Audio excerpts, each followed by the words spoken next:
the first marriages took place at. The first and the earliest recording for it to last forever. We took the body and we salted it down, called natron, and wrapped it up with over 2,000 yards of linen. Why did we mummify the body? Let's look at this, brothers and sisters, because our ancestors connected it with nature. Just like the little caterpillar crawls on the ground, right? And it forms into a cocoon, and a metamorphosis takes place. What happens with that caterpillar? It turns into a butterfly. So by wrapping the body up, this was for the metamorphosis of the spirit, for the Osirian transformation of the body to rise up, and to activation of the soul for the spirit to astral project and fly to heaven. You brought the concept of heaven to the world. Huh, brothers and sisters? This is what our ancestors taught. Let's go after this. Here, when they unwrapped King Tutankhamun's cot, they knew that we knew where the center of the soul was the pineal gland in the brain. The pineal gland was the seat of the soul. It's a black gland in the brain that they'll tell you in the colleges and universities today it has no purpose. It may not have no purpose for white folks, but it definitely has purpose for you because it excretes melanin, that what you got, color. And you naturally poo in the sun rays of the sun. You naturally poo in the rays of the sun giving you vitamin D. You don't need milk. White folks need milk to get vitamin D. They have overcalcified your pineal gland. That was called the seat of the soul. I know this is some heavy stuff, brothers and sisters. Huh? But let's look at it now. Let's look at it. That's why the MAA'TI, the mutant human-like thing, cannot poo in the energies of the sun. But we were naturally sun children. So the Ba was the soul where we put where the pineal gland was at. Let's go after this because on the side of King Tutankhamun's large gold shrines, there's 3 of them in the Cairo Museum. And on the side, we see the Ba. It's a bird with a human head, meaning the soul, the rising up of the soul. See the walk into the spiritual doorway of heaven once your soul is rising up, activation of the pineal gland to astral project, opening up the spiritual doorway to heaven for you to travel the universe. This is what your ancestors taught, brothers and sisters. Huh? This has not been taught to you. You brought the concept of the soul. This was called the Sahu. What is the Sahu? The Sahu is the spiritual body once it goes through its metamorphosis. Once the Ba, meaning the soul, Ka, meaning the spirit, came together, the spiritual body rose up. White folks came into Africa and tried to interpret this. They didn't know anything about the spirit. They said the body would just get up and walk up to heaven. So they showed you a white Jesus going up to heaven. It was about the spirit rising up, showing this was about coming God-like. This is called the sunum bunum, the supreme good, once you activate the pineal gland. That's how we knew about other stars that white folks didn't know about, like Polo Tolo, a dark star that rotates around Sigitolo. That's another presentation for another time. But we go on to see, brothers and sisters, even in the encyclopedia it has the pineal gland. Our ancestor saw was the seat of the soul. That means when the sun comes up, it secretes serotonin. When the sun goes down, it secretes melatonin. That's what gives us dreams. Also has a direct connection with the sexual development. That means if your pineal gland is off, even your sexual development is not even going to be right. Even in the Bible, brothers and sisters. Did you know the pineal gland was in the Bible? Why can't the preacher tell you this? Because the preacher is a victim of white theology. He went to the white seminary school, where the white theologians taught him a white theology. And it says, yes, cemetery, all right, brother.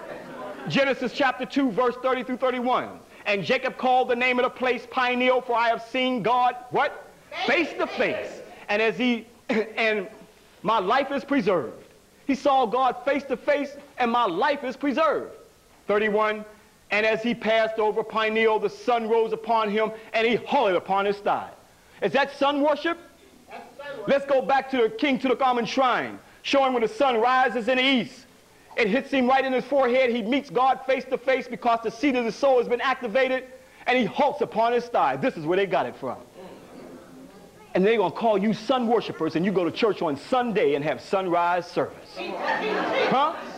And call you sun worshipers. And our ancestors saw the sun was the key energy for the activation of the pineal gland, for the metamorphosis of the body, the Sahu body, to astral project. Literally copied, right? I mean, I can't get no more plain than that. Copied from you, brothers and sisters. That's why they don't want you going back, looking at these shrines, going through these temples and so forth. Here we have MAA'KHRW's tomb, showing the spirit, once it's been activated, rising up, going to heaven. Over 3,000 years ago, white folks still in caves. They didn't know nothing about traveling into the astral projection into the universe. the spirit, the spiritual doorway, where the great God Ashra met us at the door gate of heaven that you call today. But it's right there carved in paint, where white folks still can't figure out how we use paint to last for thousands of years. Paint something today and it'll just fall off the building. In fact, brothers and sisters, the early pre-dynastic tombs, we buried ourselves in a fetal position. Why? Because we were born from the woman's womb in a fetal position, and we wanted to be born again. That was the true concept of born again. In fact, where did we get the name tomb from? We got the name tomb from the woman's womb, brothers and sisters. Huh? That's right. This is where it goes back to. And the earliest burials were buried in the fetal position to be born from the great Mother Earth, to transcend time and space. This is some deep stuff. But it's your stuff that's been kept from you, so you cannot rise up on a spiritual nature. As long as we freaks of the week and doing all kind of negative stuff, that's all right. But as soon as we get into our culture, oh, that's that old wide-eyed Afrocentric stuff. Don't listen to that. They don't know what they're talking about. I personally took this tomb right here, where white folks ravaged this tomb and left it open for other tourists to look at. What is sacred to you, they have desecrated. Egyptians losing much of their history to tomb robbers. Who are the tomb robbers? Here they are, coming up trying to figure out how your ancestors preserved the body for thousands of years. And still they can't figure it out. Huh? That's right, good, brother. And now they're trying to find out, I guess, if he's Negroid, but not actually a Negro. 100% melanin. Going back over 4,600-year-old cots that they call mummies unearthed in Egypt. In fact, mysteries of the tomb, this is what they say. Scientists at Brigham Young University's Ancient Studies Department, the leader in the DNA research on the mummies, believe they eventually may solve the puzzle of where Egypt's sophisticated ancient culture came from, and whether the pharaoh's lineage was European or African. Desecrated everything there now is European. If it was theirs, they would not have desecrated it. But let's go see and look at this face right here. You can still see the African emanating, coming out from the cot or the mummy that they call today. 100% melanin. Preserved the body to the extent where even the tongue was intact. And yes, today, brothers and sisters, they still trying to figure out how our ancestors preserved the body for the Osirian transformation and metamorphosis. But when the Romans came in, they couldn't preserve the body. So if it be why they had to paint a face on there, because the body decomposed inside. So if it was theirs, they would know how to do it, right?